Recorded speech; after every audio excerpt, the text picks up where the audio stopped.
Hello, people. Appreciate you spending your evening with us rather than watching Thursday Night Football. Of course, you could do what I've got on right now, which is a screen, and a screen, and a screen. But this obviously is the Seattle Overload podcast where we have Week 13 Seahawks tape to dive into. This was coming off a very controversial tape episode, Griff, where we actually didn't look at any tape. Oh, yeah, that's right. We called it the tape episode, but there was no tape watched live on stream. Won't happen again. No. It might, but yeah, I mean, we still talked about the tape. We described the tape. I thought we described it in good detail, but people. I honestly don't know why people needed tape. Like, our language was so colorful. But we actually will look at tape today. We're going to look at the offense. Matty looking like a man who's tired as fuck. Brandon, let me tell you, I've just had a coffee, so things may improve. If they don't, it could be a solo show for Griff. Like, about time, right? Going to be hijacking the Matty F Brown show. The C Mike Spin Move show. Brought to you by the C Mike Spin Move show. Brought to you by the Matty F Brown show. Okay, very good questions. Good to see everyone, and yeah, we'll have an offense focus today because that is obviously the thing that needs to improve if the Seahawks want to be a real team versus a frisky team. Because the defense is fun, trending in a very fun manner. Oh yeah, right. Here's Ben. Matty, are you a lacrosse guy or spin drift kind of guy? Did you just say lacrosse? Well, you guys can't pronounce French words, so. Well, I can. LaCroix. LaCroix. Most Americans say LaCroix. Right. But that you actually say, look, you actually pronounce the X, though, is interesting to me. Is it? Well, yeah, I mean, it's an interesting combination. You have the vowel pronunciation correct, but then you pronounce the ending consonant. That's a curveball combination. Okay. Well, that's marvelous. Do we have a preamble topic? I don't know. Did you see Gladiator 2? No. I did.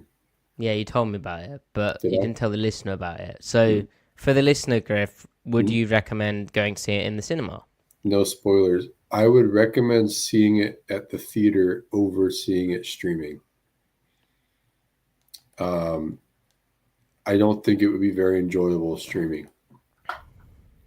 There are some movies that when the strength of the film is the visual spectacle, you have to see it in theaters. And because especially when the script and story isn't that great, it's just not worth seeing at home. You'd be kind of annoyed. Denzel Washington was awesome. I'll say that. Beyond that, I was a little disappointed. It wasn't bad. It was. Truly, like the idea of a Gladiator 2 didn't appeal to me, but the only reason I would, well, not the only reason, but the main reason I'd see it would be for Denzel. So if he's actually good, then I may go and see it. Right. I hate when filmmakers make a sequel that erases the conclusion of they act like the first film, like the actual resolution in the story, not wasn't done right. Like they got it wrong. Well, they act like the conclusion of the story didn't actually happen. Oh. So it was like, well, the character's arc completed, like that happened, but whatever that character accomplished for the people around him didn't really seem to happen. Like it was like, yeah, like Brandon said, it's like the first one didn't exist. Like thematically, the first one never existed. It's not canon. Yeah. It's hilarious to argue about canon about something like a fictitious history of the Roman Empire, because obviously, like the events of the first movie is ridiculous anyway. I love it. it's a great movie, but it's like a, Yeah. Anyway. Doesn't sound like the best film you've watched this year, so. As far as the things that are historically accurate, though, the things that actually are in the movie seemed more ridiculous than some of the things that weren't. That was interesting. But there anyway. you go. Brilliant. Right. Should we get this show on the road? Chat, Matty would love to keep hearing me pontificate on films in a very sloppy manner, but the show must go on. So without further ado, hit it, Matty. Oh, and chat, like the video, please. It does help. Thank you. And subscribe.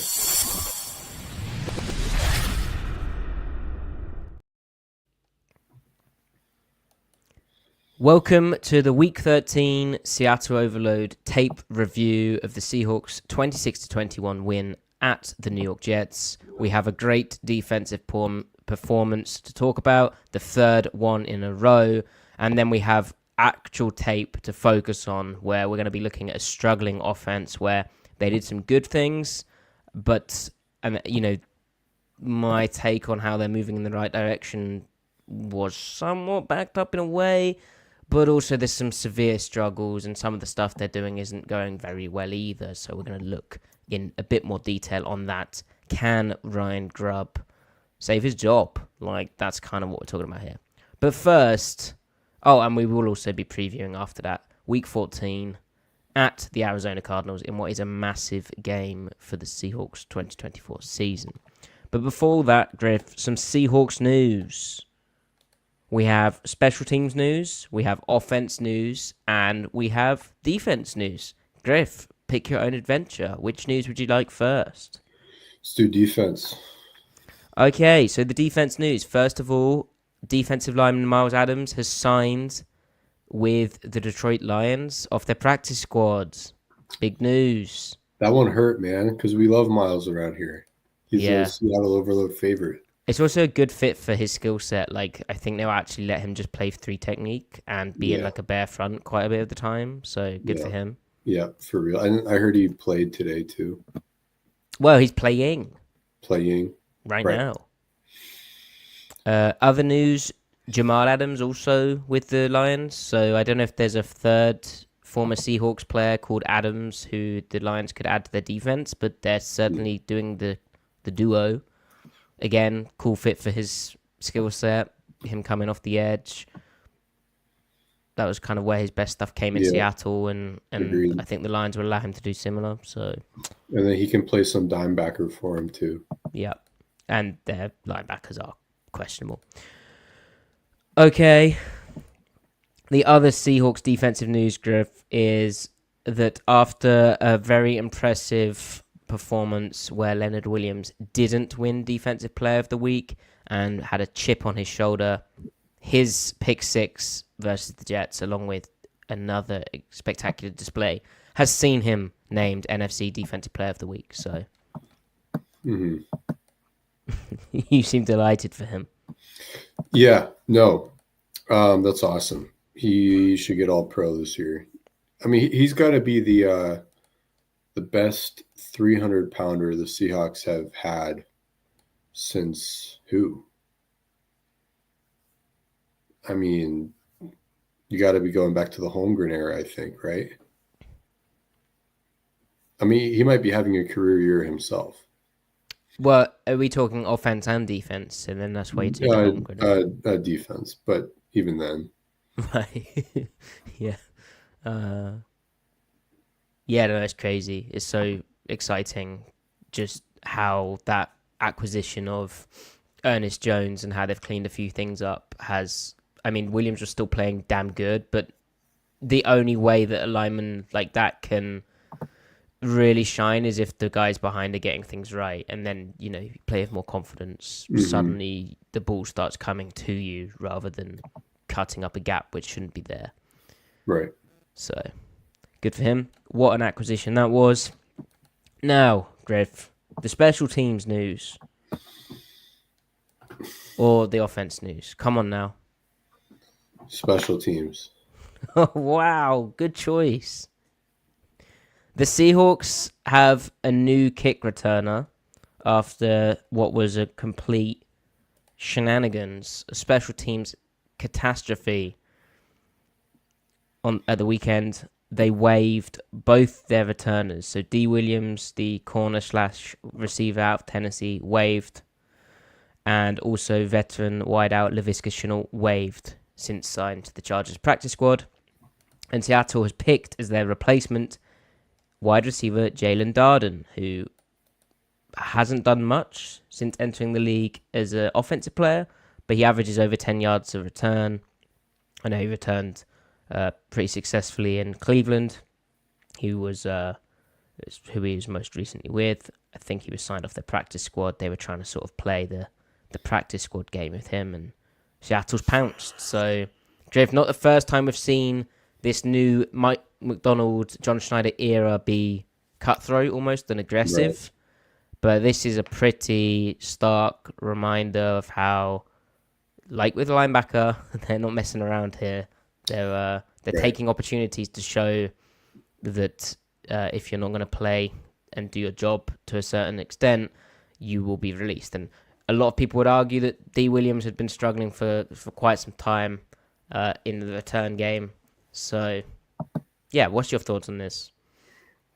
Excuse me. Yeah, I guess it answers the question of, like, when we asked on Sunday after the game, like, how do you respond to this? How would the coaching staff, do you just cut them? Do you bench them? Well, apparently you cut them. That's how you handle the fumble issue. And for both guys to be gone, like, what does that signal to the rest of the team? Like, you either, play to whatever their self-imposed standard is, or you don't. Between him, Baker, Dodson, I think they've made some cuts throughout the season at O-line for Laumea to outright supplant Haynes, right? It's very clear, like, best man is playing.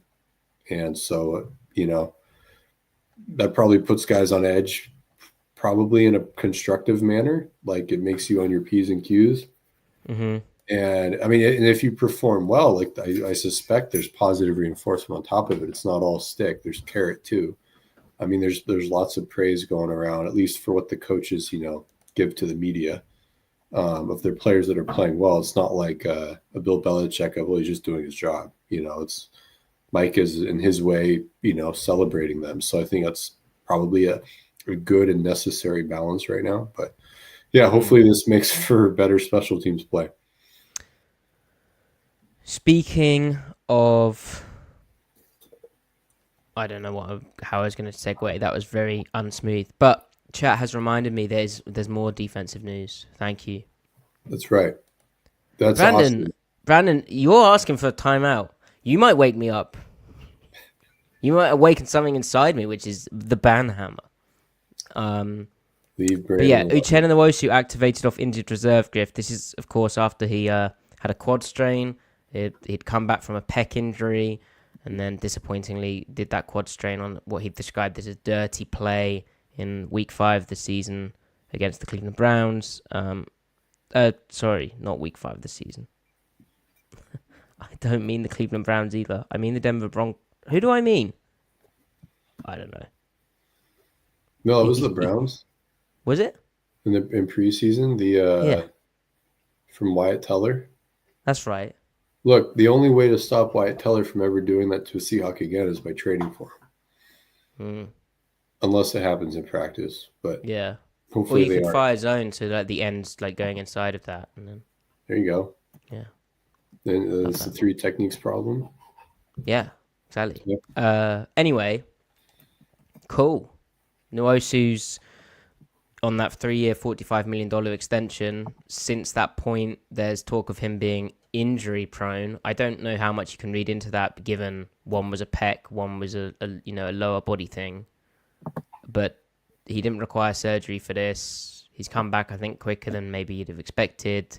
It's cool that the tweak to the IR rules allows this to happen now.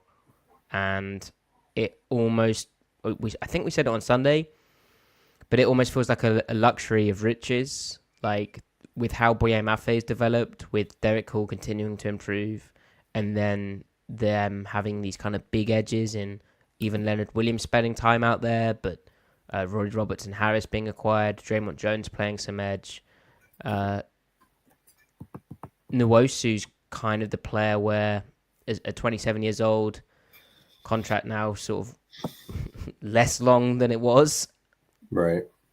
Where does he go from here? It's a big few weeks for him, and I mean, hopefully he can get back to playing the ball where he was key to that Seahawks defense, really. And when he got injured the first time, everything fell off because he was making splash plays. And again, I think you said this on Sunday, but he's a guy who will bring you a bit more pass rush off the edge on early downs and more like wide type, outside backer type rush on early downs compared to even, well, Derek Hall's like kind of he'll rush a guy tight and he likes a bull rush, whereas I think Nwosu can give you just pure like speed rush off the edge.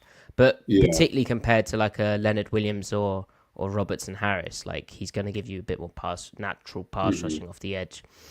But also he can hold up in run defense very capably. So it's just another cool option for them. You're right, for sure. And another source of TFL production too.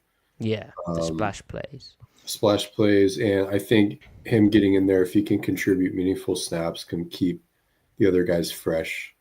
I imagine the snaps are starting to take their toll on Derek Hall. This is, he's playing, what is he, tripling his snaps from last year? Boye Mafe slowed down a little bit toward the end last year, right? I imagine a lot of that was just playing so many more snaps than the first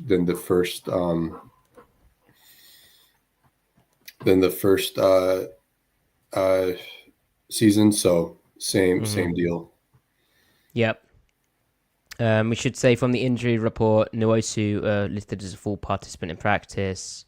The guys who didn't participate, I think the main one is Ken Walker, but I guess we could talk about that a bit later. Anyway, Metcalf said his injury scare last weekend was because his foot was briefly numb, but team physician Dr. Ed Kalfayan explained to him that it was basically the knee equivalent of hitting your funny bone. So that's good.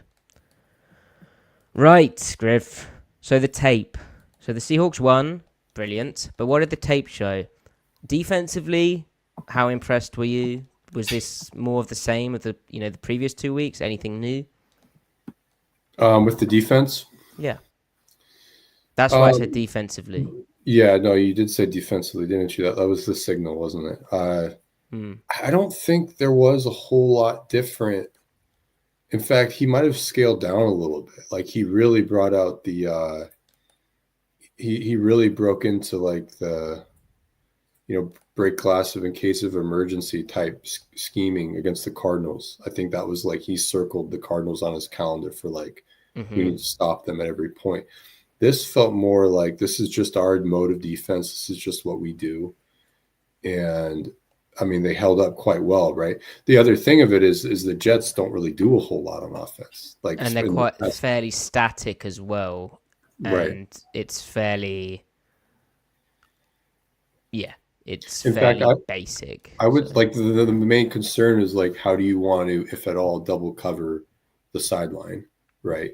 Cloud or cone in quarters. And how are you going to stay sound enough against the run and pick and choose your spots, right? And right. Type of stuff. Right. So I think they kind of just left the corners to their own devices for the most part and just play like a technique battle throughout the game. And I think as we talked about and like we all saw, they held up pretty well. Yep. I mean, yeah, like a couple of inches here and there, and maybe Devontae Adams and Garrett Wilson connect on like two more go balls, and maybe that's the difference in the game. But, game of inches, I feel those were hard-fought battles on the perimeter for Job, Devin, and Woolen. And I think they won. So, I don't know. Yeah. I don't know.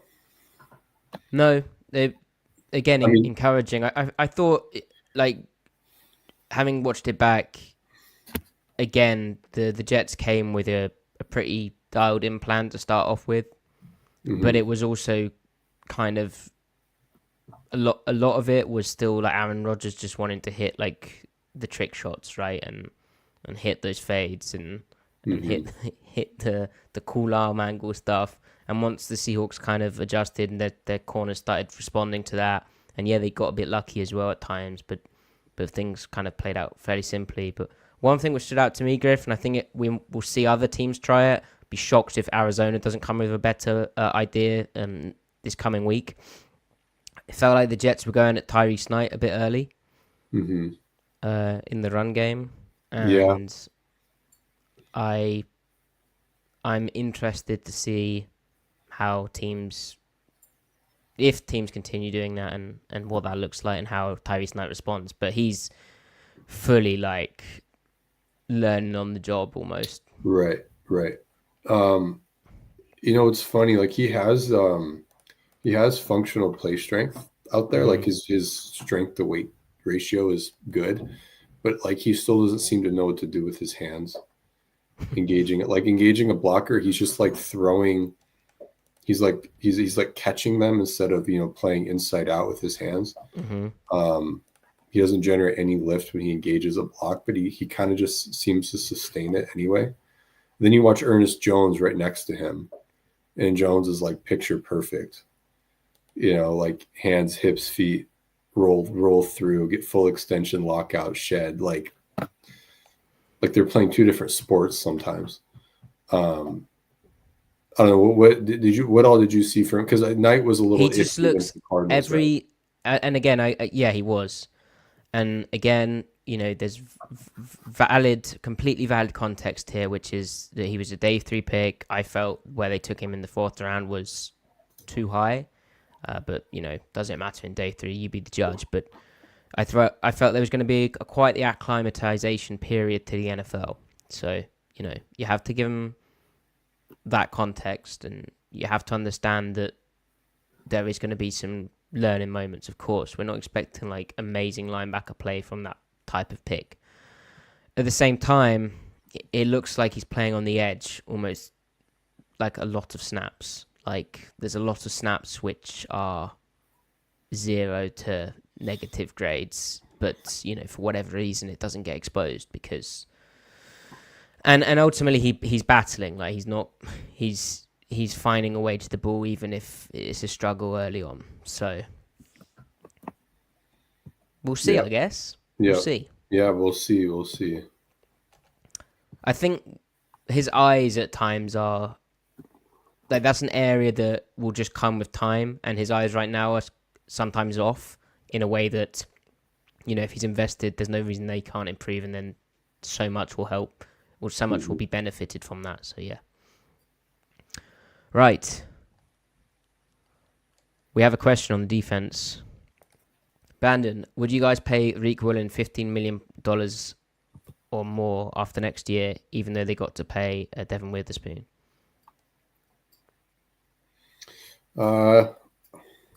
He's due for. He's not an unrestricted free agent next year, right? But you could still extend him because he was drafted in 22. This is his 3rd year. Correct. Either way, I mean, yeah, I'd pay him 15, maybe. I don't know. It's tough. I mean, he's Big playing couple of years. I think. Yeah, it's big couple of big remainder of that, but like with how inflation works, I'd say yes. Yeah, And he'll probably get paid more than that. think so. Well, we'll see, but Right. I'm quite excited about what he's able to do. I was a bit disappointed in like having had the Arizona game where he was, praised by McDonald. Oh, sorry, the Cardinals game. I mean the 49ers game, red teams. Having had the 49ers game where he was locked in and praised by McDonald for being locked in, I was slightly disappointed in some of the stuff he gave up against Arizona, where it's like zone awareness, which has been the zone awareness has been something that Griff has highlighted, like playing off, like everyone knows he can press, and then these last 2 games have been a bit funky from him again. So that partly is who he is, I think. But then if you could harness a bit more of him, get him some strong coffee, keep him more awake. That would help. So yeah, Brady's just like attacking Griff over recalling. Let's get to a donation. Wow, thank you, Ajas. Or is it Ajaz? I know you did tell me. My apologies. But do you think McDonald considers it a success that Trey McBride was their entire offense last time? Like, yeah, fine. That's not going to be what kills us. Ajaz, we'll get to that. But thank you for the donation. But we will preview that game, and I've started it.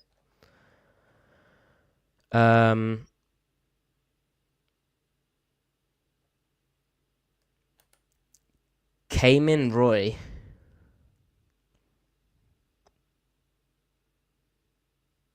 I will star that as well. If we have time at the end of the podcast, we will look at this in more detail.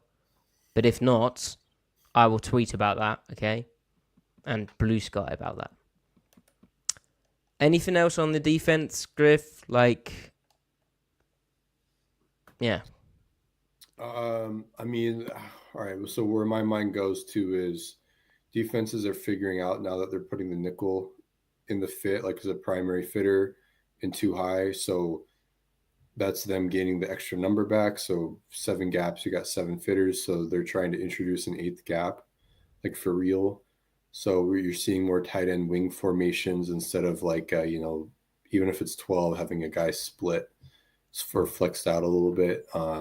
They're getting the receiver involved more to get 8 gaps on you. And so that means the downhill run concepts that hit like literally north-south. So like duo or like ISO or lead or something like that.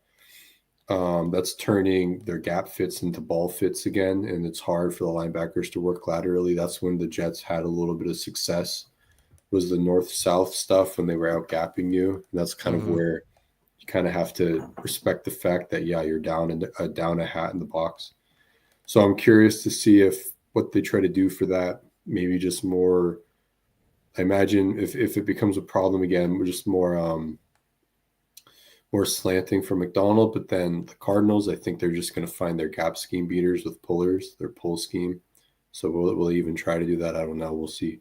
But I guess that's the thing to look for moving forward, that cat and mouse game with the numbers in the box. Right. So, and I thought that the Cardinals would do a better job of that in the first matchup, and they didn't. So. Right. Same. Right.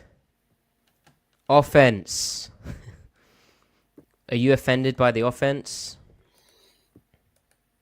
So this is like the first time as a Seahawks fan where I actually have like massive criticisms of the coordinator, because my whole thing is like defending the coordinator, and like and it's so easy. Like every football team, when they struggle, like one of the first guys to get the blame is the OC, right? Like the offense coordinator is such an easy target, right?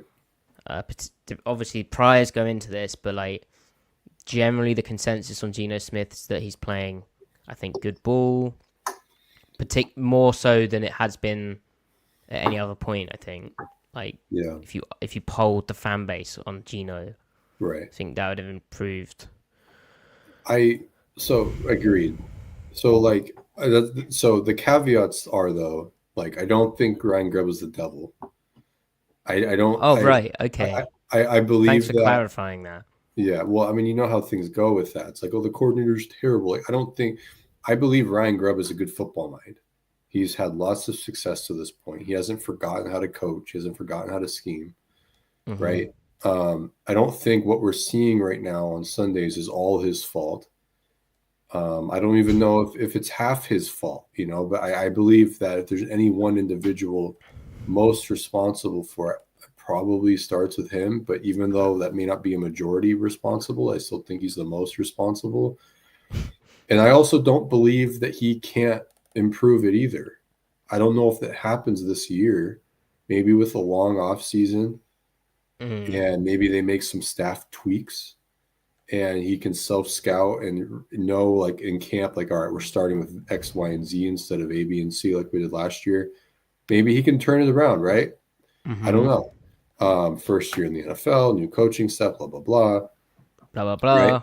But so all that said, like, it's not a well put together offense. I think from the structure of the offense, meaning like what percentage of the time are they spending in under center versus shotgun, and then their pass and run rates therein. I think that's all off.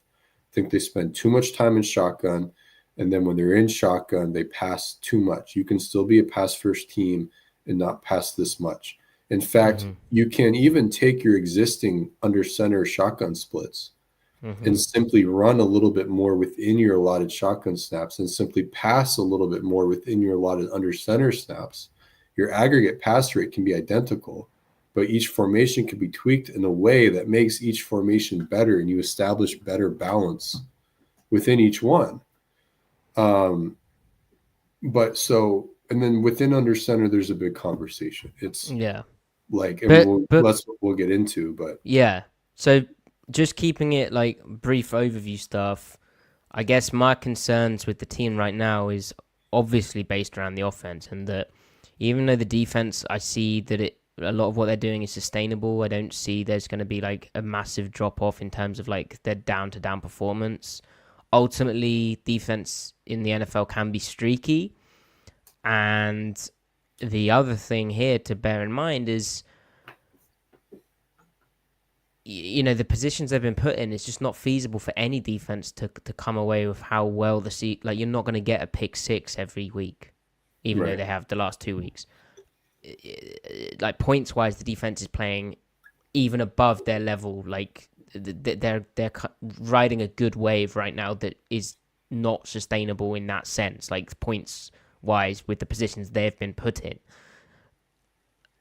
I just know that, you know, if the Seahawks do make the playoffs, which you'd be disappointed if they don't by this point, and how well they've done to get into this situation, I'm very concerned that when it's win or go home, the offense is going to put them in a position that is just, you cannot overcome that. Right. And I've seen little, like, while there is progress, like, I think my concerns about it being too little too late, or their way of getting into their kind of adaptation is too heavy-handed. I think, you know, when we watch back the tape, you'll see kind of what I mean by that. Right. I think they have what it comes down to is like there's formation tells all over the place. And so that means anything you do, you're dampening the chance that play does well, because the defense is already reverse engineered 2/3 of what you're going to do on that play. And then the remaining third can be defended easier than it would otherwise, because they already like, all right, at least we know it's a pass play and we know it's going this direction and blah, blah, blah. So, but like even in shotgun has tells within their formation. I mean, Grubb doesn't spend a lot of time varying who is where with what plays he runs. The plays themselves that he runs and how he sequences them, and then the little changes and wrinkles off of the downfield behavior, off of the initial stems, the receiver stems, is great. Like the number 3 breaking out off of them all stemming one way, and then, the next time he lines up that way, he does this. That's great. But whatever that is going to be impeded negatively when the defense knows which guy's going vertical. Like, I don't know if he's going to break left or right, but I know he's going vertical, as opposed to, hey, maybe the number 2 goes vertical this time. Maybe the number 3 goes flat. Maybe the number 1 hitches. Maybe the number 2 hitches. You know what I mean? So on and so forth. They know who's doing what based off of who is where, because Grubb doesn't hide that stuff. Right. And all their numbers are down in areas that they shouldn't be. I think Ben Casperson makes a really good point. So does Jake Peets just say nothing. McVay is always focused on this kind of thing. McVay is the master of make everything look the same. So you wonder, like, what role does Peets have in the offense? Does he has he not been delegated to act appropriately, or if he is being delegated to, and they are tasking him with that, is he just doing a bad job with that? I mean, we have no Or idea. But was he the guy in that offense who, you know, like McVay does make everything look the same, particularly on the early down script, but like, was he just the gun drop back guy? right, Like, is passing down, we does need to pass. right, exactly. How And involved was he in the early down stuff, the blending of the run game with the pass game, and all that type of stuff? so does this come down to Huff? Because I think the core issue, like the root cause of why an under center things are being tipped, as in when is it play action, when is it a run play, stems to they haven't installed all the different ways to protect the protection schemes. Yep. And the protection schemes are a natural, uh, they follow naturally the run action concept, the run Yeah. that's being faked.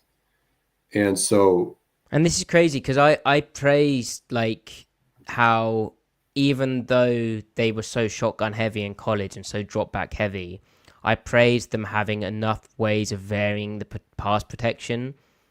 Like occasionally they'd pull a guard around. It would never just be like 5-man scat pass pro, right? Like they had different ways of protecting when they had 5 guys out in the pattern and it was, 5 guys staying in. It wasn't just exposing the O-line time and time again. right. So I loved how they were Huff and Grubb and DeBow, I guess, were varied in that. Mm-hmm. But it's a whole different world, Griff, when we're talking play action under center pass protection. And Right. they don't have a variety there. And the variety also is not cohesive or well synced to the run game concepts that they're utilizing currently. Right. Agreed. And so I agree. And then Newgash says pass pro is pretty good last week.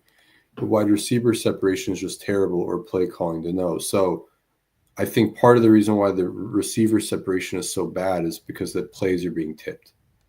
They can squeeze the routes better. They can get into their drops sooner. Yeah, and this is exactly what we're going to look at, right? Like this is exactly what we're gonna pull up and we're gonna look at on the tape. Because a lot of the play action concepts, the route designs are standard. Everyone in the league runs them. All teams have success, varying degrees of success with it. Right. It's the way play action works is all that goes on at the line of scrimmage. How do you commit to the run game? How do you sell it?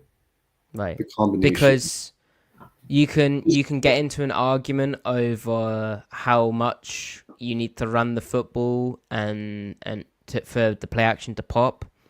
Ultimately, it's how you're presenting it. So, how believable is the fact that this is a run and a fake, and how is it dressed up? But also, who with your personnel, who is running what route on that play action concept, the same things that everyone runs in the league. So there's like a twofold part to that. And I think the Seahawks are falling short in both areas. That's a lot of what we're going to look at today. But before that, Griff, I just found this, which is just I guess there's some positives to the offense, and this is a positive to the offense. So it's a chart from Stephen Patton at Patton Analytics, showing yards left on the field by the quarterback. This is missed yards, which are categorized as uncatchable passes when the target was open in 2024. So we spoke about guys struggling to get open, but here, as Steven shows, Geno is just lights out when his target's open. Even so, this is without pressure on this axis, and this is with pressure. And Geno's top right, which is, you can't get better than that. I would love to know the sample size of when the target was open relative to like the rest of the league. Right. Maybe something to ask Steven. And as Ben's saying, is this good? This is saying this is the max they can get out of the current offense. Yeah, that's another takeaway from that, isn't it? What agreed. However, what this chart can't capture is potential turn down reads. Yeah. Not that I think that's Geno's problem, No. but But Like for some of these guys, it would be, yeah. right. This is only the captures what actually gets thrown. Actual targets, yeah. Right. Right. Anyway. Okay. Let's get to the tape.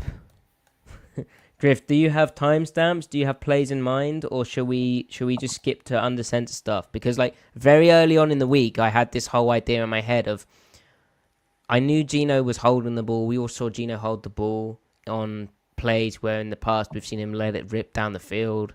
It's like for Gino to be holding a play, a guy who will throw tight windows, understands leverage, will throw with anticipation and try and honor concepts. Guys cannot have been open. And then I hate doing it, but one, I couldn't be bothered to cut up the tape clips, so I didn't have the time. And then two, it was just so obvious to me, just from a snapshot of how little separation there was down the field. So I guess we could just look at every single under center rep, which is probably about 20 plays. It's maybe too much. Yeah, I mean maybe if we only looked at the early downs under center. Okay, cool. Let me just get my pen involved. Let me also make sure we've got all the questions. So, Brandon, we're obviously going to answer that. That's kind of what the focus is, but we're going to be looking at why Grubb and the play action details are struggling. Let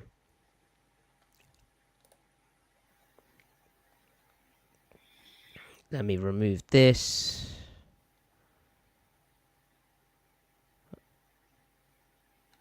Right.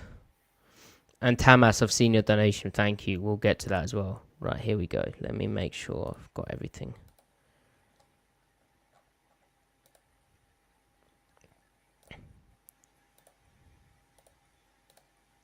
Here comes the tape. Bang. Alright, so a bit like the 49ers game, Griff, or even like the last game, they've come trying to run under center play action early and under center run. So right away, let's first look what personnel are they in. They're in 11 personnel, 1 back, 1 tight end, 3 receivers. Tight end is to the top. Yep. So the first thing we kind of want to make note of is like off of this picture, if there were no pullers, you'd either think duo to the strong side, to the tight end, or you might think some sort of weak zones concept. So either inside zone, mid zone, wide zone, and you get zone action to the bottom of the screen going from left to right. And therefore you think, okay, well then you play action off of both of those concepts. But sorry, Griff, but I think it's worth pointing out, and you of course know this, but to ram the point home, you play action off both those concepts because that's what we're talking about. For play action to pop open, chat, it has to be off the same look, which sounds obvious, but you're going to see what happens when it's not. Right. So let's pay attention to what the run action concept looks like when it is a run, and what the run action concept looks like when it's not a run, when it's in fact a play pass. So spoiler, this is a run, right? Yes. So I don't know if they had something called in here, but the way that they rotate down, Gino's good job from Gino of using his cadence to undress that, force them out the 2 high disguise. They're showing 1 high.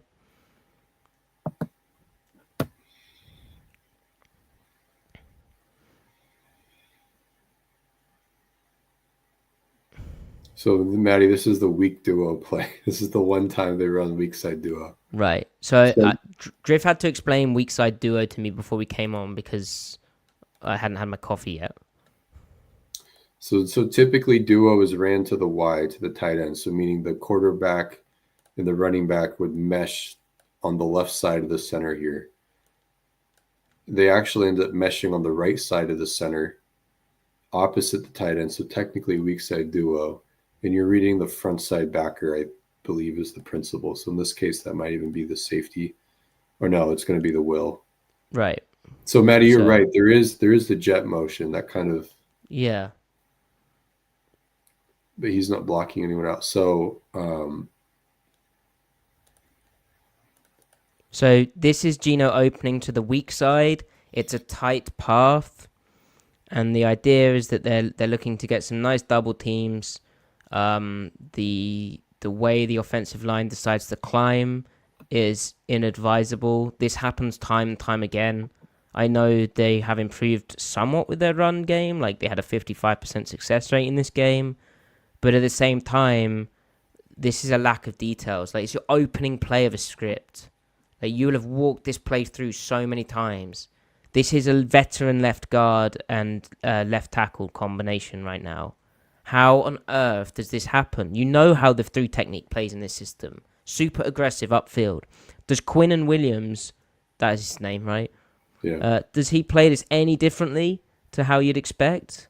I mean, the slight inside move, maybe, but like they don't really. They will shoot upfield if you give it to them, and the way that they block that is just not.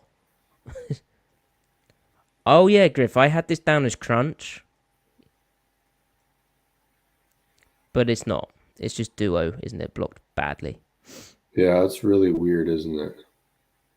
That's the other I'm thing act- with these run concepts. I'm actually not understanding what Lucas is doing, unless like the jet is supposed to influence the edge out of there, and then Abe Right. Lucas climbs to the. Because do they pirate here? Yeah. The jet pulls this guy in, and they kind of play heavy, right, to keep this guy clean. Yeah, and then wait, who is Walker actually? So Walker does end up reading those. So even though it's like weak side duo, it still plays out like it would normally. He's reading the mic still. In this case, they're counting 44 as the mic. Because look at Walker, that's who he's reading.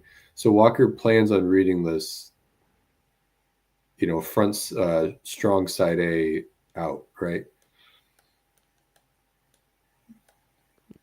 That's Right. so I wonder if Gino just opens that way for like, Shits and giggles. yeah. Anyway, so this is the only chat. This is the only weak side action the Seahawks throw all game. Mm-hmm. And why is weak side, chat? Just so we're on the same page here. Gino's opening his hip to this way, and the tight end is here. So this would be the strong side. It's also the receiving strength as well, isn't it? And Gino's opening to this side, putting the ball in the back of, in the belly of Walker that way. So that's opening to the weak side. That's what we're talking about here. And it's tight, isn't it? Right. And then what we'll see later is them opening to the strong side for some strong side run, every single run. And then every single play pass is going to open to the weak side. And the Jets are going to be like, you guys don't run to the weak side except for this one time, which is kind of a BS example anyway. So they're like, if you're opening to the weak side and you're under center, we know you're going to throw it. So we're going to get into our pass drop. And we're going to see examples of that here coming up. Right. So, Griff, this is opening to the strong side and a tight downhill path, right? Yep. And what's the run scheme here? Is Counter. Counter, so we get strong side counter. Yeah. And tight downhill. I guess there's a kind of misdirection element with Gino where he's sort of opening. This is counter. Mm-hmm. What goes wrong here, run game? Imagine your first two runs being this poor, by the way. Walker made something out of nothing. But it's getting your ass kicked. That's, yeah. Oluwatimi needs to make the block. Yeah. Against a 2-eye, you're disappointed, right? Yeah. It's tough.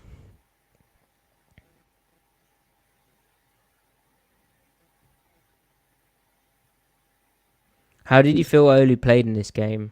It wasn't as good as last week. No.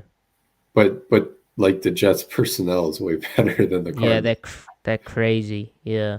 Yeah, they're cracked up front. So, What's interesting with the Jets still play really hard in spite of all the drama and everything. Okay. Yeah. So here we go. This is the first play action. So this is a 1st and 10. A shift. Already, Griff, this looks bait, doesn't it? Because the splits are implying that's Right. never a split you'd line up in if you're running the ball. Right. This is a really good point. So almost every time they do run strong side duo action, the split of the tight end is not what they would actually run it with. So it's another key for the linebackers. Like, you can't run duo off this look for real. No, you can't. You can't. So we've seen them run a tight downhill path of duo, right, and then a tight downhill path of counter. You cannot run a tight downhill path out of this look, really, or you wouldn't. It would be ill-advised. This is probably if you're running split zone, but I don't think you'd line up this guy like that. He's split too wide. Unless And you're like fast releasing him, right? Right. So watch the linebackers. Like, they don't even bother with this. Like, Gino does. Yeah, so here, guys, they're running a concept which is essentially designed to be like a sail, like a flood type thing, right? And the idea is that you're going to be conflicting this guy and throwing it over his head if it's cover 3. Mm-hmm. If it's cover 2, you need to pick on this guy. The Jets actually run cover 2, which again, they're not exactly intimidated by what this is presenting. And so in cover 2, this is the guy and this is the guy, but really this is the guy who has a run responsibility, the B-gap bubble, but also pass coverage. And in terms of getting action towards him, this is action towards him. It's tight downhill to the strong side. But he doesn't even buy it for a second. Also, nice pirate stunt here, Griff. Or maybe like not a pirate stunt, like a spike of the B to help push that out. Yeah. But he's not suckered down on this at all. If you pause this at Gino's back foot hitting, you can see how in the cover 2, Sauce Gardner's going to sink underneath the low hip of this threat. This is horrid. Like, the 44's all over this as the curl defender. 44 is good in replacement. Jamie and Sherwood. In replacement of CJ Mosley's playing good football. Look, he pushes from the hook all the way to the curl. He's almost in the numbers because he understands what's happening. Like, that's so good from him. And like, why does he know that's what's happening? Maybe he's just really good, but Seattle's one thing's for damn sure. He knows he's on a run. He knows they're not running it. He's already made up his mind right here. And look at the hi-hat. Backwards kind of step.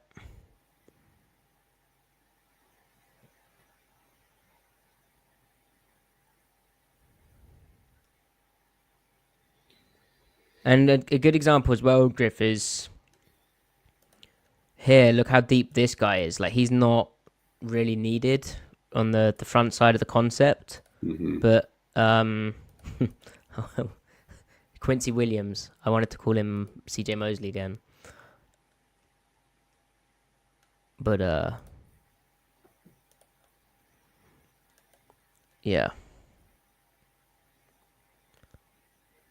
So, what do you think about how the offensive line cells run here? Because pass protection-wise, they really struggle. I mean, they immediately get into their... It's like a tackle game, right? Yeah. I think they're so worried about their protection responsibility. I mean, no one comes out with a low hat. I mean, No one. even guys, look at this ball fake here from Gino to Walker. There's no hard sell here. It makes you wonder if it even is a called play action, and Gino's just adding the ball fake just for, just for the hell of it. I think it is, but that's how poor it is, right? Right. So what is the protection scheme here? It's is it a is it man? Is it a 4-man slide? Looks like a 4-man slide with Walker. And it's a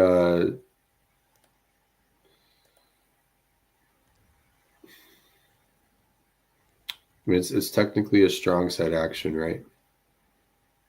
But I don't know. Yes. And even though it's a strong side action, it's not a strong side action that they've ever run off of, like for real. Again, No. because of the tight end split. No. It's just stupid, man. It's not integrated into the other modes of offense. It's not, married, as they say, at all. So I don't know what chance this is supposed to have as it comes to confusing the defense. They're not confused at all. So we did have a question from Finn saying, Nate Tice wrote about how the Seahawks found some success with duo against the Jets. Any copium to be found there? And Griff, I think it is important to emphasize that some of the under center stuff, it's not all negative. And I know you also, I mean, we like Nate. Nate's We love one Nate. of the best guys. Yeah, we love Nate for sure. And I think we see some things similarly. Well, yeah, I mean, their duo runs this game. They averaged like 6 yards per carry. So it's amazing that they found a run that they got good at, that they can execute. Like, hey, Right. these guys up front, if they know what they're doing, communicating well with each other, have that chemistry, they can move bodies. Like the Jets front is no slouch, right? Mm-hmm. What we all want to see is, will they then, can they pass off of those exact same formations and combinations? Can they play action off of it? Again, as we'll see in this game, they don't play action off of a single one of those successful run looks at all. Like, so, I mean, you hope that Grubb watches the tape. He's like, all right, if we can, quote unquote, we've established this run now. The defense is either going to try to devote more resources into defending it, and then we can play action a little bit better. Or if they don't, we'll just continue to average 6 yards a pop, right? So, and I think that's where I have the issue too. It's like, okay, great, that's working. Now what's the layer off that? And we have not seen that from Grubb all season, really, like layers off looks. The only thing I can think of is the layers off the mid-screen, like how he's dressed that up. right. So, like Okay. the natural layer off of those duo formations is, can you finally get the toss going, the strong side toss off of it? Or can you get split zone off of it, where the second tight end splits across the formation, and you can run as split wide zone off of it, then eventually run like a boot off of it, because they can't get the boot game going either. And yeah, can you present a play action look, which is the splits, the formation, the personnel, and the style of like hard downhill play fake to the strong side looks the same. We haven't seen them do that yet, and that's kind of crazy to me because you're doing the first part of this really well, like that's part of your plan, but then what's off that? And that's what's most troubling to me, because they've clearly decided, hey, we need to change some things up. We need to be more balanced. We need to be able to run the ball. We need to get good at a run concept. But you do that with the thought of, well, off of that, we are setting things up off of that. That's why I've chosen this thing. You don't do that to average 6 yards per carry running duo. I mean, that's always nice, but yeah. Right. Okay. So, Griff, what do you think here? So 12 personnel again, 2 by 2, but both tight ends off. The same motion. So we get some strong side zone. So Griff, they would argue that that is the same as oh gosh, I've gone back. They would argue that is the same presentation as this, even though the splits here are wider. Right? Like that's the Okay, wide zone play, right. right? But so same formation, but the run action isn't wide zone action though, No, no, the run action wasn't wide zone action. It was tight, and which is fine. here the splits are a lot tighter. Splits are tighter. Yeah, look how wide the path of the QB is. Right. I mean, look at the running back. Look at the. I mean, they're actually comboing. I think the end rather, makes a really good play. And the receiver for the crack, right?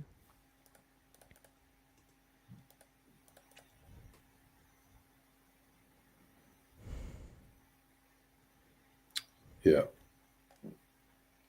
So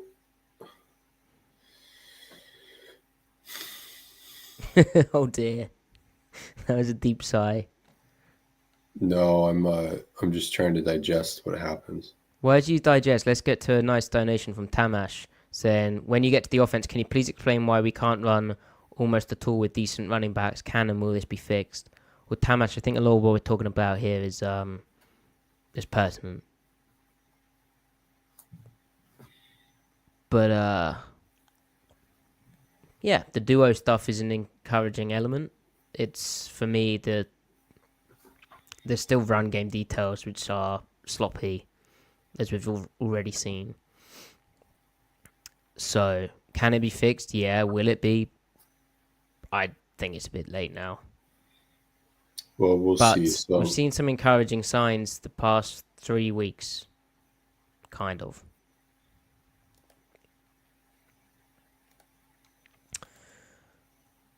Yeah, so this is just 72 finding his way to the ball. just working back across multiple gaps, wrecking the play. And when you play, uh, is this cover 4? Basically getting into bare spacing, aren't they? Yeah. So they're not able to get any knockback on him. I think Fant needs to. I'm curious what their coaching point would be, but he needs to what Wash him sustain that. down? I mean, he doesn't really ever get a body on him. No. But crazy good play from the nickel there. Is that Ashton Davis, their nickel? Or is it, because I know Carter's hurt. I think it is Ashton. Yeah. Yeah. DK gets kind of bodied here, man. That's not good anywhere.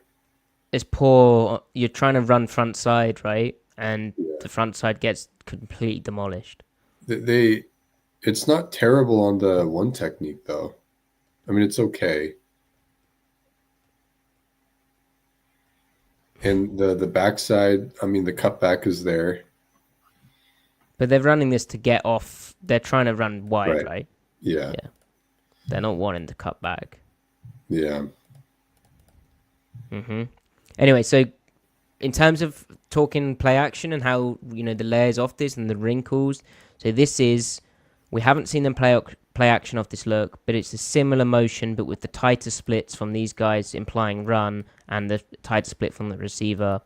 And it's a really wide path from Gino, which we haven't seen from the play action, to the strong side, opening to the strong side. So just note that down. Okay.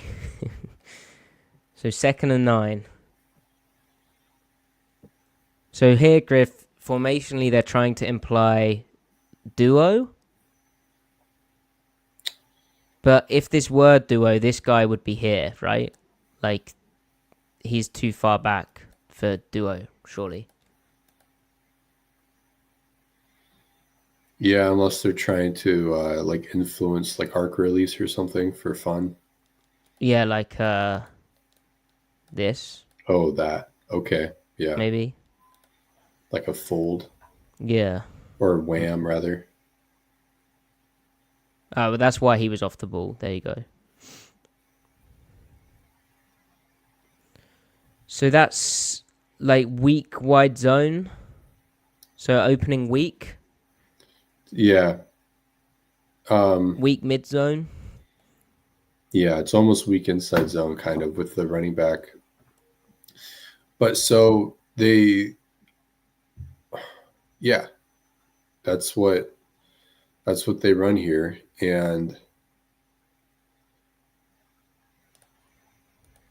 But let's watch. I mean, the linebackers, the second level is pretty well spaced for this one. It pins them down a little bit, but the front side flat defender is out on the boot really quick.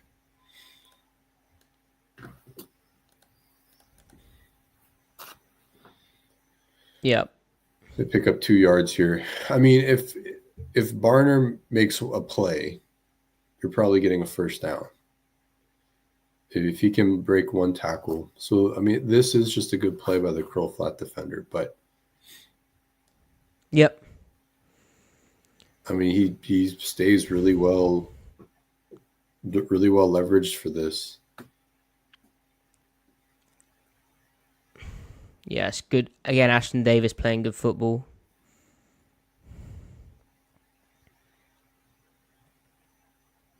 But we hadn't seen them run off that type of presentation, right?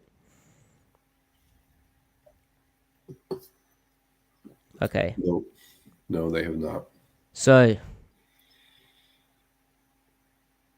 11. Gino makes an alert here with undressing the fact they're bringing weak pressure, it looks like. What is this like to you? To me, this guy's quite tight. And I mean, this looks like a split zone formation. It does, right? Yeah. That was my thinking. But so they open weak again, guys, which we haven't seen them run out of like this yet, have we? The pressure off the edge gets blocked, which is good. And this is why they want to, because they don't run split zone. This is why they're running weak, because they want. As in, they haven't used a split zone rushing concept this year, right? Right. And if they could, so the reason why you run, what I'm saying is when you run play action, one of the main reasons why you run it is you want slide protection, because it's the easiest, the most sound protection call, where everyone just slides one, they just block the defender to the left or the right, the direction of the slide. But that means you're leaving the backside rusher unblocked. So if it's a naked, that's okay. The quarterback's responsible for him. Yeah. But if he isn't, well, what are you going to do about him? You typically need an auxiliary blocker, whether a running back, receiver, or a tight end to block that guy. The reason why split zone is so popular is that tight end can split back across the formation and block that guy for you on the backside. But when you don't ever run split zone and you want to block that guy, well, then you're forced to have the running back do it. But the only way to get the running back to block him is if you're running in the direction of, you run the whole concept in the direction of that guy. So that's the only way they can find a way to pick him off or be responsible for anything. But the Jets know, like, hey, they don't actually run to the weak side off of this formation ever. So we know that if we get any sort of run action in that direction, we know it's not actually a run. We know it's a pass right away. And we'll see 44 get into his robot technique, as the hot to three player in this fire zone immediately. And Gino will make an incredible play. JSN will make a great adjustment late in the down. But it's the only thing that gives this play any life is not the scheming, it's the execution. And there's nothing easy in this offense right now when they're in under center. So look at 44. Like, he doesn't gain any depth toward the line of scrimmage. Quincy Williams doesn't gain any depth they hold their depth all the way through. Because at no point do they believe this is a running play. Right, because if Sherwood just 44 took one step downhill, right, that's then where you're like, oh, it's a mismatch, him being on JSN. he here has a 5 yard head start in terms of his depth, right, Griff? Yeah. And the leverage advantage across the middle. And suddenly the matchup becomes more even when the run fake is not believed. Like Jason has the jump on him barely, but that's still Right. pretty well covered. Awesome job from JSN here, guys, of running this flat to hold his line and stack the linebacker to then create the room out here for the ball.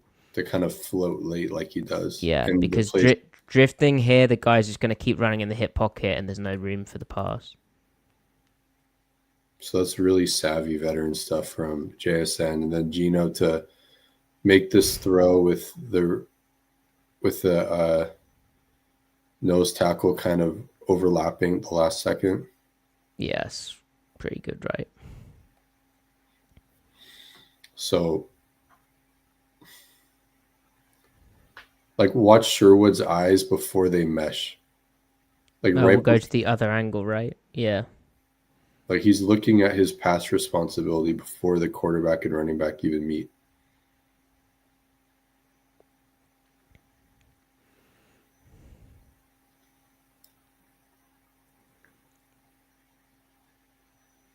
Yeah, and yeah.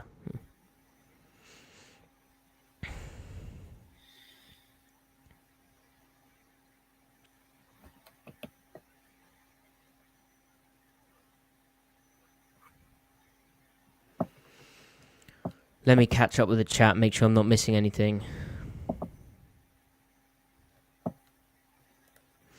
Okay.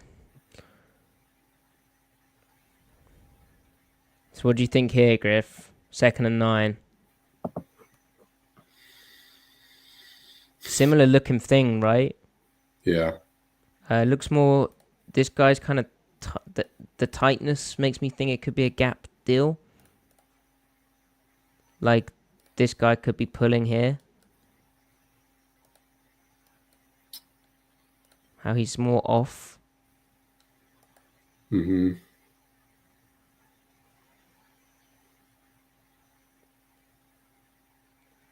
Do they end up running outside zone though? Yeah. Oh, it's a toss. Okay. Toss.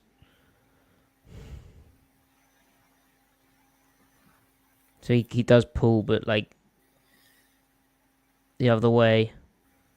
So again, we've seen them fake like this, right, for the play action, but once more for the run play, this is opening to the strong side again it's a tight path and it's tossing, which is, as we've said, Griff, that's a good layer to duo, right? Like if having a toss play, but we haven't seen them have a play action dressed up like this. Right. So they know right away that they know it is a run for sure. Because they know they don't play action off of that. So the linebackers flow really quickly. But the blocking isn't good either. Also, against this look, 2-3 techniques. So, idea being wide, right? Oh, crap. Idea being that they're very wide. They run toss here.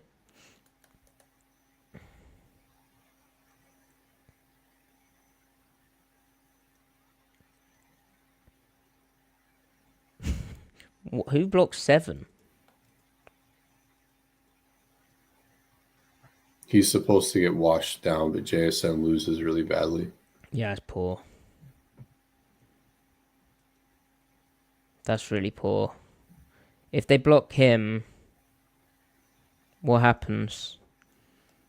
They probably have an alley. Yeah. Yeah, chalkboard, guys. So you kick out. So at the safety, you pin down the nickel.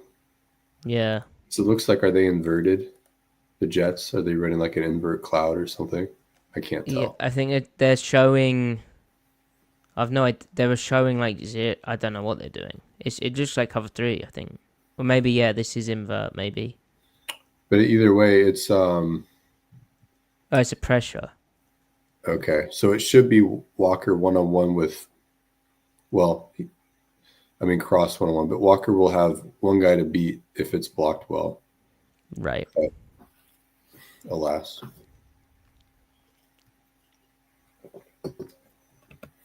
And again, with tight splits, like, we mentioned the Rams earlier, the blocking they get out of their receivers on edges is always very, very good when they're popping.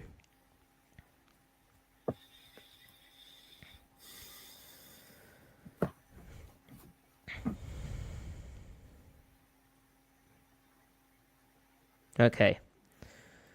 So split-wise now, this guy's further forward and closer. So he's not going to block along like this, is he? He's either doing this or it's a pass.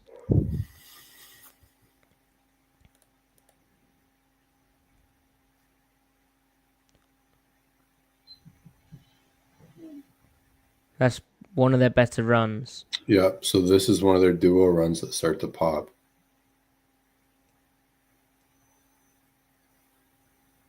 You can tell from his split, right? It's what we were saying, but it's important how he's tighter to the tackle and closer to the line of scrimmage.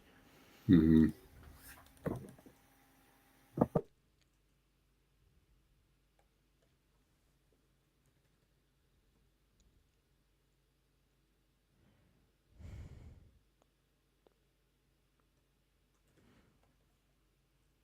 So this is just reading 44, pressing downhill, and then looking to bounce this off tackle if this guy's hard downhill, which he is hard downhill, so let's bounce out. Good blocking from Fant here. Well, he kind of lets himself, like, getting beat. He gets beat in an okay way. Yeah, it's almost like a feint, getting beat that bad. Bobo with the effort. Yeah. I mean, honestly, it's Bobo's block that does it. Yep. Right? Yeah, along with 22 shooting inside. And then 23 working back outside, because it's crack replace for, so 23 screws up his corner. Yeah, 23 should be here with this, and then Source comes out here, and they maybe get the stop. But it's funny that Fant getting beat back that much just widens the D gap for Walker. Right. And probably a less elusive back isn't able to jump cut that quickly to take advantage of it. So it works out. So again, guys, while this is opening week to start off with, like here, the back path is tight to the strong side, and Gino ultimately turns this way to hand the ball off. So it's to the strong side, so it's telling these guys run. It's not a look we've seen them play action off yet. Right. And spoilers, they don't play action off that look all game. So oh dear. That's a bit of a spoiler. So here though. So open week.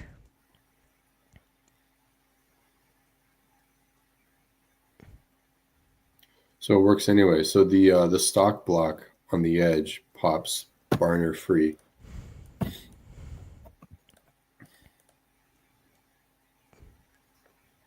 Yeah, the block and release. And I don't know what the flat defender is doing. Well, he just sees this at him, and this he probably senses. Yeah. The second level doesn't fall for this, though, except for the curl flat defender screwing up. So it still works for the Hawks, which is good. Obviously, they scored a touchdown. Yeah.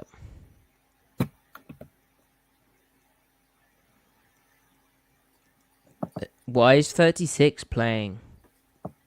Who is he? Getting in the game over Davis? Yeah, I don't know.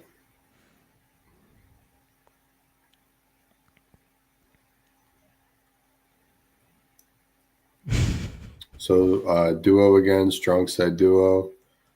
You get the I like the adjustment of motioning Into tight it. end because that lets the tight end or Pharaoh Brown to climb instead of having to be like the natural kind of Mm-hmm. hinge or kick out. Mm-hmm. Get extra numbers. Yeah, look at that gap. And look at the movement on it's so crazy. I watched this one What does 21 originally, do? like no? Right. It's crazy he hits this back door.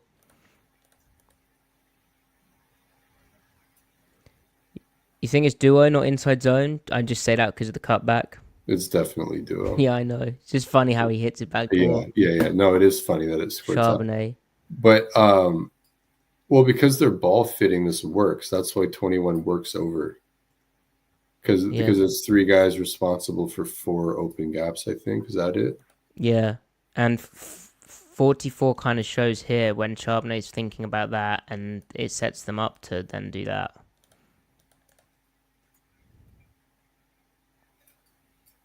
Good job. 21's got to be able to have some sense, though. That's so bad. Yeah. But still, Like, very good play by Charbonnet.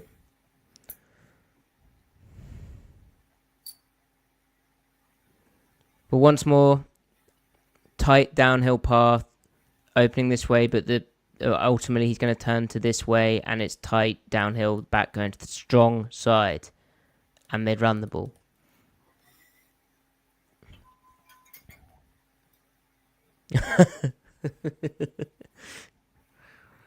Right, guys. So here, opening to the weak side on a wide path.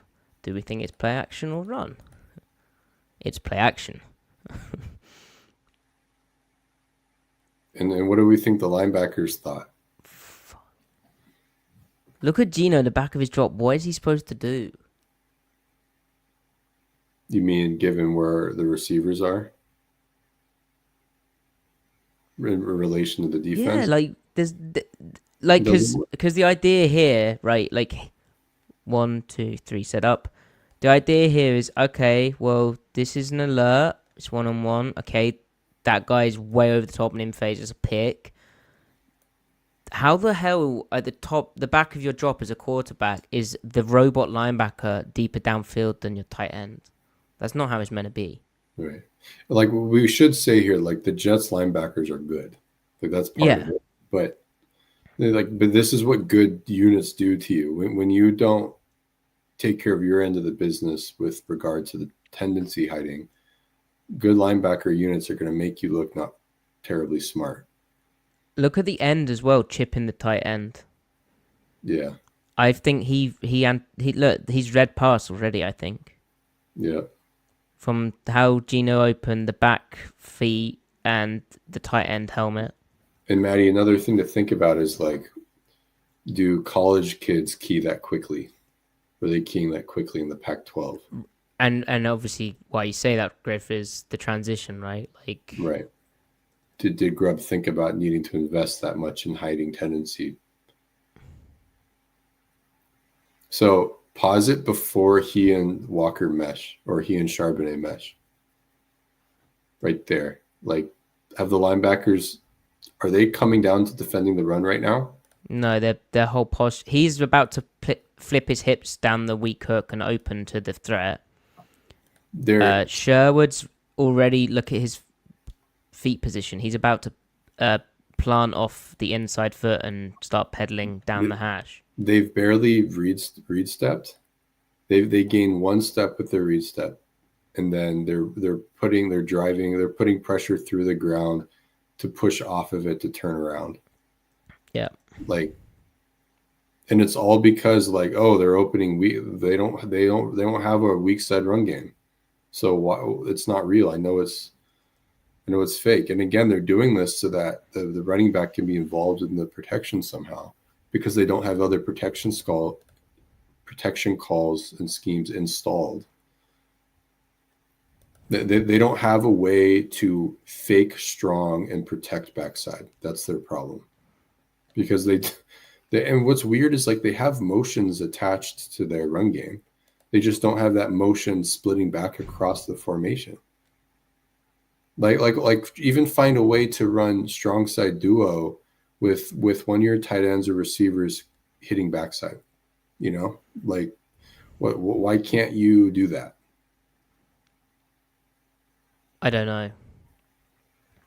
I don't know. This was crazy from source to undercut this. By the way, this is what like top corner play looks like. Mm-hmm. To get in here is terrifying for QB.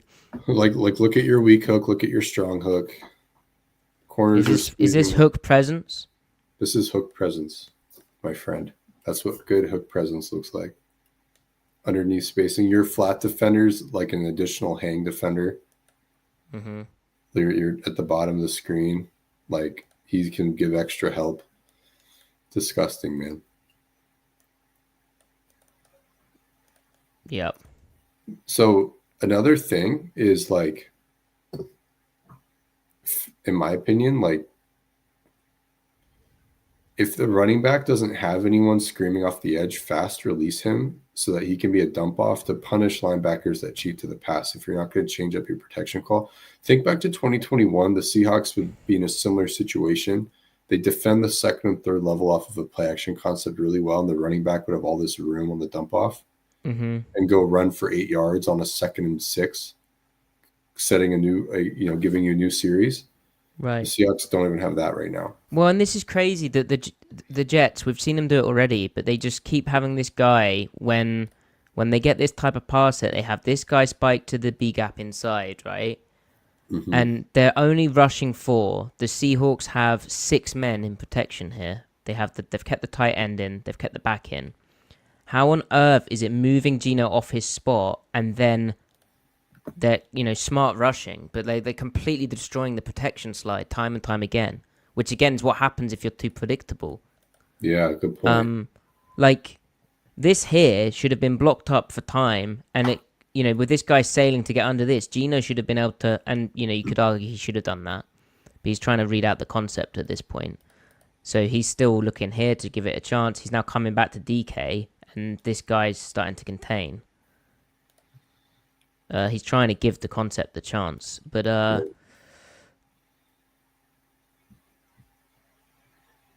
yeah, he does end up basically almost making a play. But it's ridiculous. There's no way this should keep happening.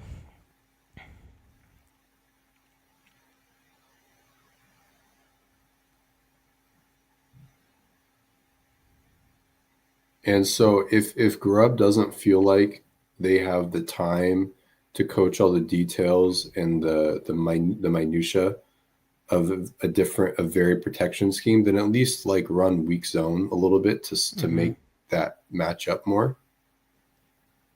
Yep. Brandon, the reason that Geno didn't take off, I think, is at this point here is when he's looking at that DK route on the backside dig. He should probably have gone now. You're right, but these are split-second things. Ultimately, he's trying to play quarterback.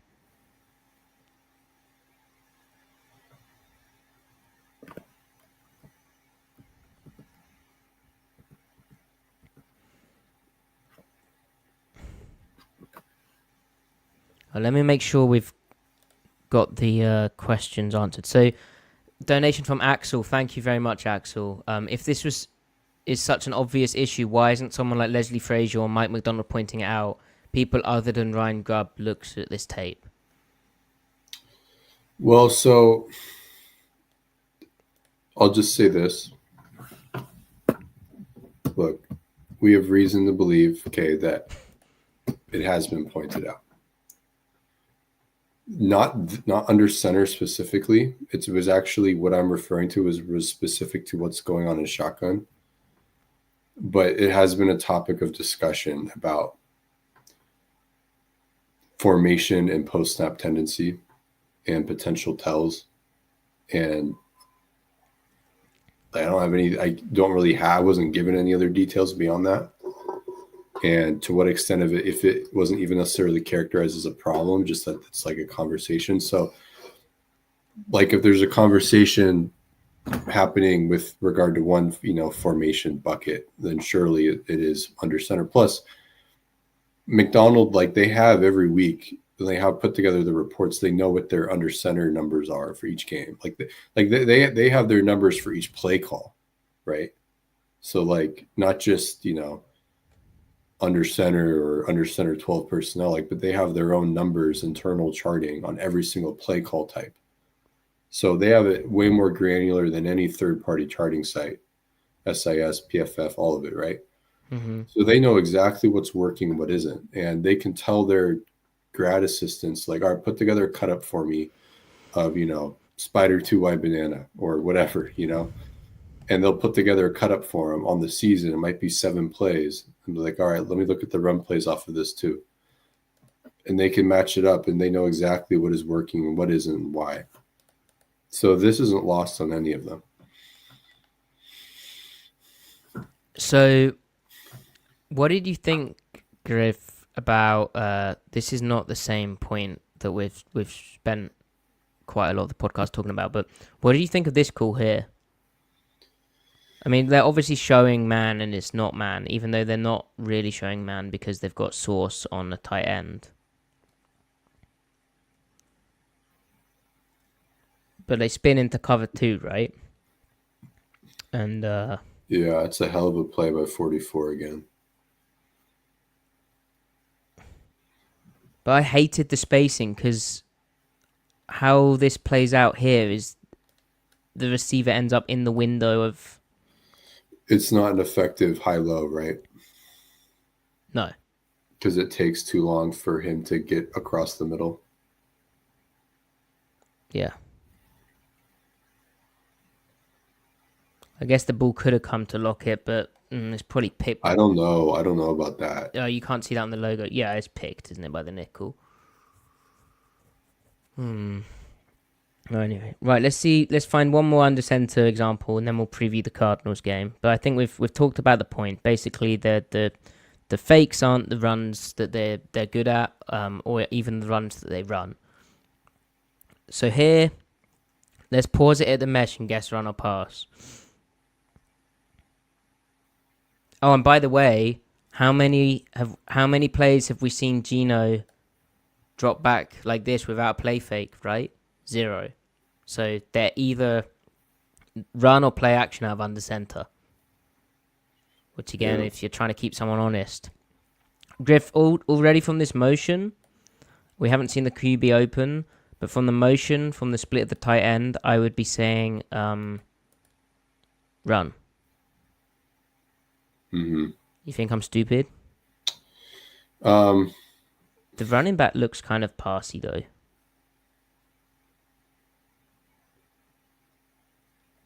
Yep, you're right, run. And like he opens weak, right? But then he reverses. And it's tight. It's very tight down here. It's like counter gap style QB footwork. Mm-hmm. And look how hard they hit this.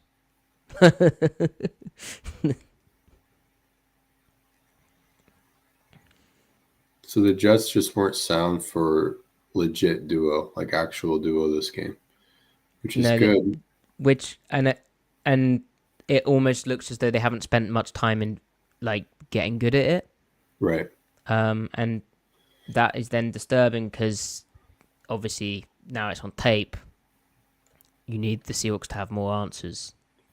Good block from Walker, or I'm sorry, from Cross and Lakin.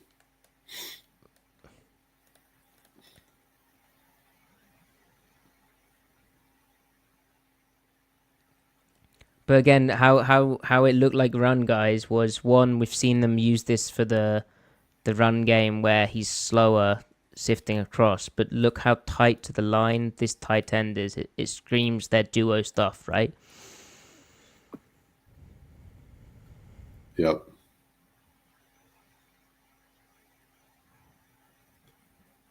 Why do they hit it like that? What is 55 doing? I don't know, Because they're man. gapped out. He They has miss more. Mosley. Like Sherwood's actually good, but the third Yeah, dude after them is not. 55 gives the game away on this.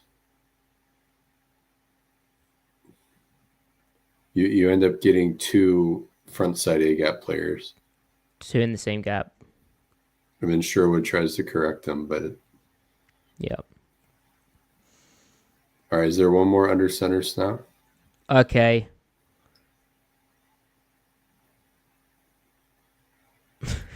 So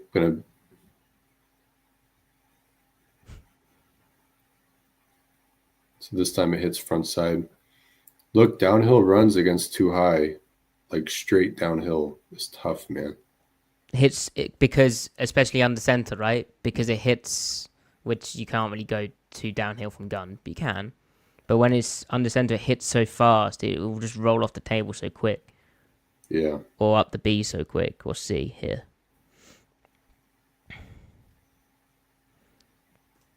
Okay, well that looks like pass, right, guys? Maybe not though. No, It reverses I wouldn't again. be an NFL linebacker. But the point is, again, it's that whole. It's a tight downhill path for the back, and if you're keying your lineman through to the ball and the back, the whole path is very obviously they're tipping the play each time. So like yeah, the linebackers do key run, but they still don't. The defense still doesn't defend it well, and No, that's why like these runs. So they found a run that works. So I think what we want to see is, hey, can they find a way to mix pocket play action off of this? yeah, and for the pocket play action to work, that involves Griff, of course, as you were saying, but the pass protection scheme off that. Right. So how can they find a way to make sure that weak side edge remains blocked? And that's probably just involves the tackle, pass setting. Yeah, But then also, getting split zone split zone action as well off of that look too, off of those same wing formations, so that you can get the tight end backside. Also, it's just they have to find. Yeah. So Matty's chuckling there, guys, because again, weak side run, the linebackers don't respect this as a run play at all. The linebackers don't gain an inch of depth. They don't even read step here, dude. Like they just get to buzz their feet and just yeah, like it's like the linebackers are taught to make like a 3 to 4 inch read step toward the line of scrimmage to key blocks. But because of this because of the hi-hats, him opening weak, the running back staying weak, they're like, all right, this isn't. and This what isn't and guys look wider weak, right? and you know what's tragic about this? This is not a bad look to run weak zone against at all. No, because if they're single high, right, this is your B gap fitter, or they'll do this and then you can roll it off the table to him. So the prescription is probably more under center in general, and then within that extra under center snaps, run more weak zone, and then run more strong side play fakes, and then you might be golden, and then these concepts downfield will start to hit. Now you can argue that could be DPI, but the point is like he's not open, right? And the reason he's not open is not because of the DPI; it's because of him being able to key what's going on in the backfield. Yeah, the only reason this contact gets made this way is because he's so tightly covered that the ball's slightly underthrown, so the linebacker makes a tiny bit of contact with his hand on him. But like Gino, I think purposefully throws this wrong because there's just no separation, and because there's no separation, what ends up happening is the corner is able to also peel off into this window, and that's why you'd throw it slightly behind the guy, because otherwise you're throwing a pick.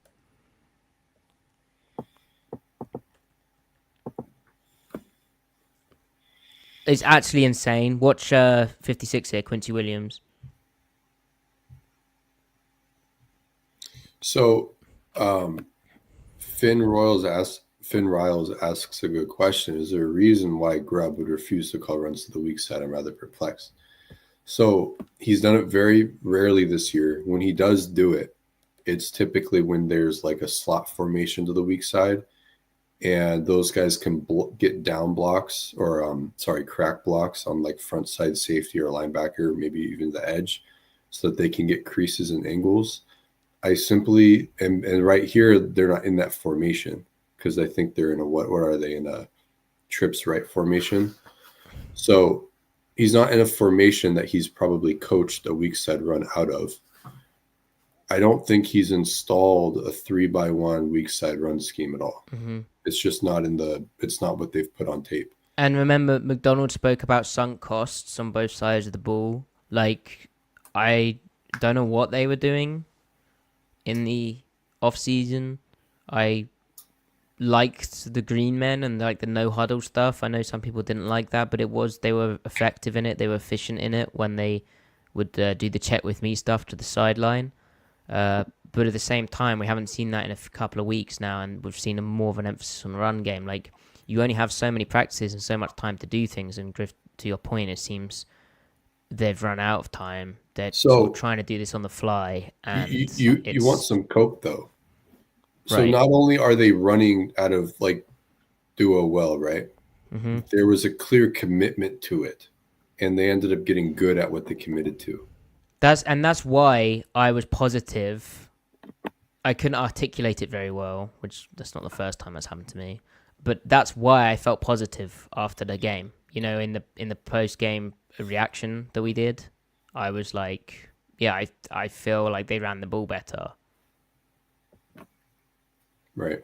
And I think the fact that it was one concept as well, that's something they can build around and need to build around, and need to have a play action wrinkle off, and need to have some constraint run plays off. But yeah. Yep.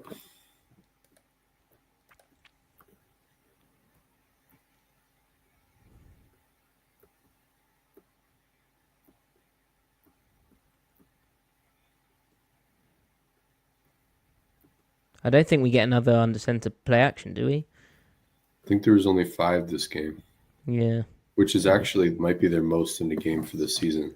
And that's what's annoying. Like, if you're running the ball well out of one run concept, it's incredible to me that you aren't able to get the play action game going off that. I know. Like, it's that is a failing as an offense. You've done all the right stuff. You should be able to reap the rewards of why people like play action, which is you can get explosive with, you know, relatively little risk, relatively little on the quarterback, and a lot of stress on the defense. But they're not imposing the stress on the defense that they should be. Anyway, right. Let's go through the comments.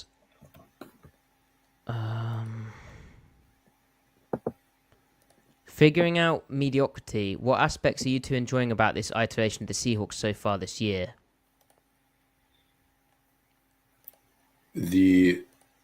Sorry, do you want to go first? No, you go first. I think the number one thing I'm liking is seeing McDonald adapt in real time over the course of the season, game to game. Mm-hmm. That's been one of my personal favorite things over the course of a season is seeing a team improve at something and identifying the problem, and then there being like a tangible schematic difference, and then the results following, even if the results lag a little bit, and then catching up eventually. Mm-hmm. That's been really cool. It's been really cool.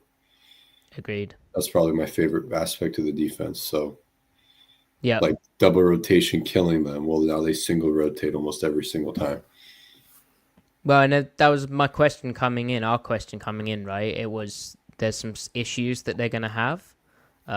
There were some issues we didn't anticipate too, like the double rotation stuff. But ultimately, you know, the proliferation of the scheme league-wide, the issues on tape that any defense experiences, but that were there for Baltimore, and we documented on the pod.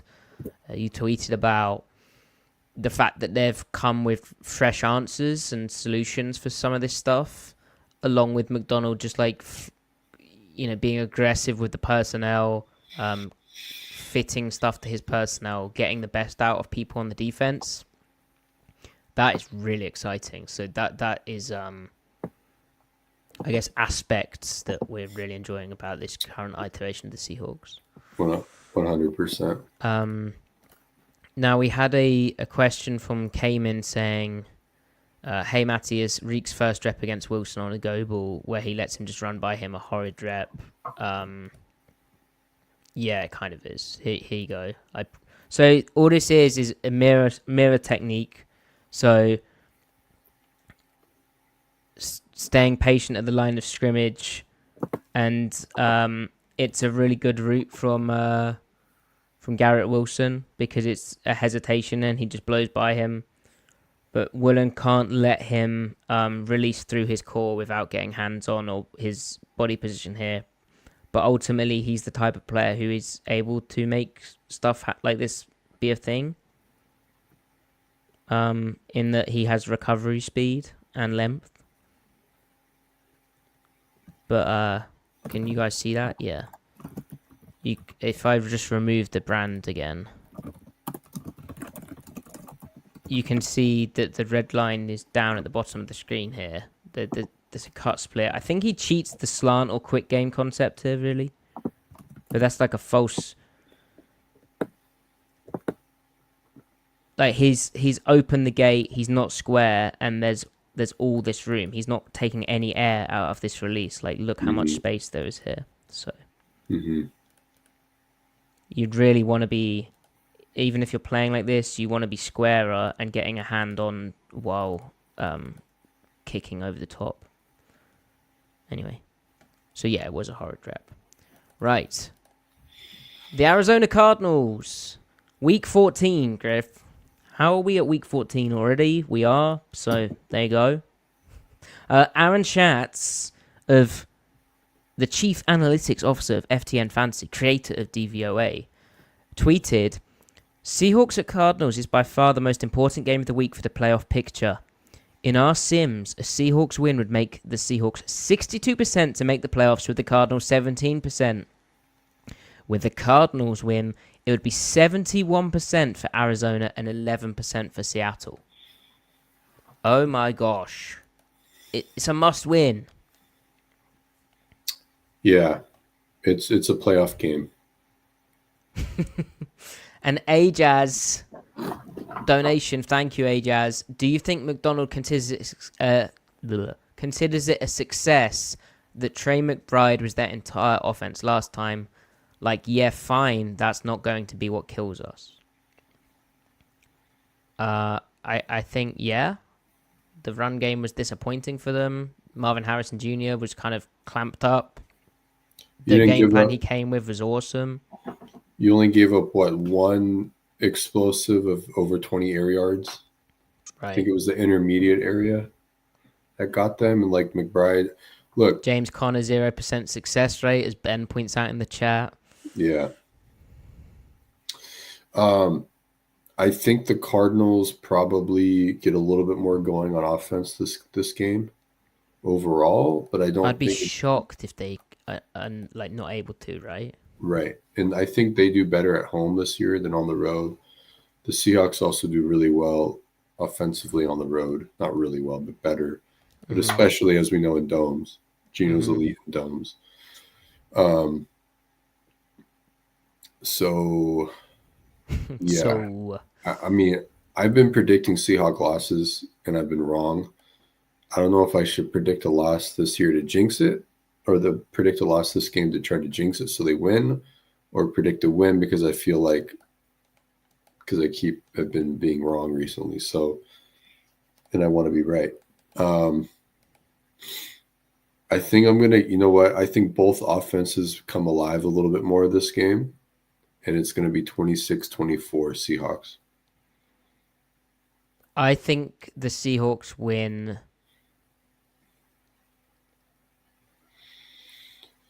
26-24. Just as disgusting. I think the Seahawks win 28-10. Really? You Yeah. think they destroy them defensively? I'm going to go off my gut that they found the run play. Like, there's no way they can't do something against Arizona. Like, the right tackle situation and having Abraham Lucas back solidified things. Um, I don't believe that the defense is going to regress. I think And I think they're going to pick on Knight a lot in both phases. yeah, probably. And this is a chance for the Seahawks to prove that they're real in a stadium that's been. Oh wait, it's a bad stadium. Yeah, but Gino does well in that stadium. Yeah, exactly. That's fine. And the offense can't be this bad. Like, Ryan Grubb might be coaching for his job, so And not perform. just maybe the O-line coach too. Right, like the whole offensive staff, maybe. So, uh, McDonald said that the plan this week is to stick with rookie 6th-round pick Satawa Laumea at right guard. I don't know. Did you have any thoughts on Laumea? I think he has all the traits to be a high-quality guard in a couple of years. You think he needs to add some more weight and sort of learn the transition from tackle? Because obviously that's where we watched him in college. Do you think Yeah, there's like a playing inside thing? It happens faster, pad level type thing, play strength type thing going on there. I think he definitely needs a lot of experience there, but like he has that dimension of athleticism of able to reshape his body Hmm. throughout an engagement. Like he can, if his hip is what is it? If his hips rise, he can sink again within a play and replace his hands pretty comfortably. Hmm. Um, Haynes, I mean Haynes, I think can be a good. I think Haynes can still work, but if his hips lift at all, they stay high. Like he can't sink again. He's a high cut player. Um, so like Laumea can root and reroute his feet and generate lift. If he doesn't, like some guards, if they can't get initial lift, they're done off the snap. If Laumea doesn't, he can reestablish leverage after he loses leverage on a guy and drive them.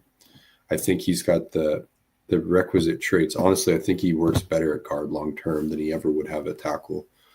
Um, so I don't know. I'm kind of excited for it. Although I was excited about him at left guard because I was excited about Haynes at right guard, right? But it's like, oh, Haynes is solving your right guard Maybe problem, not maybe your Haynes could left. play left guard. Maybe, maybe. He actually did that in college. Okay. Yeah, that's true. So we'll They seem see. to not be a fan of Haynes, whatever. Yeah. I did see Griff. I mean, I'm sure you're excited about this. There was a revision from the NFL Players Association on the performance enhancing substances policy. Is that right? Yeah. What was the revision? Well, there's a few things. I didn't get bogged down in the details, but basically, a bit more lenient would be a summary of mine. Mm-hmm. Uh huh. Yeah. Right. Injury report. Leonard Williams didn't participate with a foot deal the last 2 days. He's been dealing with that. I'm sure he'll play. DK Metcalf out Thursday's practice. This is with a shoulder issue. That's a new thing. He was a limited participant in Wednesday with that same issue, so they need him really. Like, he just having him back for this game versus the Jets. Just him catching a fade against press coverage, which is a whole separate issue we've talked about before, but that's big. Walker, ankle calf, didn't participate. He was limited on Wednesday with that same issue. That would be meaningful. But it was nice to be reminded of Zach Charbonnet's ability when there was some good blocking and some advantageous run concepts for him to hit on the duo stuff. Some creases. And then Jonathan Hankins rested. Any closing thoughts, Griff? Chat, have you had a good time? If you have had a good time, like the damn video, please. Subscribe to the channel. Go follow Griff at CMikeSpinMove on Blue Sky. Follow me at Matty F Brown. We're also on other apps. At Seattle Overload on Twitter. I feel like we've forgotten to mention something. I guess special teams can't be that bad. That's part of the reason for my prediction. Like, I think they're close to blowing someone out. Why not make it Arizona? I don't know if they actually are close to blowing someone out, but the Cardinals' defense was so poor. You're muted, Griff. You're muted, Griff. My bad. I'm scrolling up in the chat and I realized my dad dropped a comment saying they should put Byron Murphy in at fullback. Your dad? Yeah, my dad was in here. That would actually be sick for you're onto something. For the short yardage stuff. Yeah, well, he did it at Texas, right? Let's get Byron up there. My God. Let's get Byron up in there, man. Ball knowers. Right, guys. Thank you so much for joining us. So great having the returning crew, some new faces, including Griff's dad. And yeah, follow us, like the video. We'll be back live after the game on Sunday with our reactions to hopefully the Seahawks solidifying their position to first place in the NFC West. And until then, behave yourselves. Griff, do you have anything? That is so poor. We're out of here. Hit it, Matty.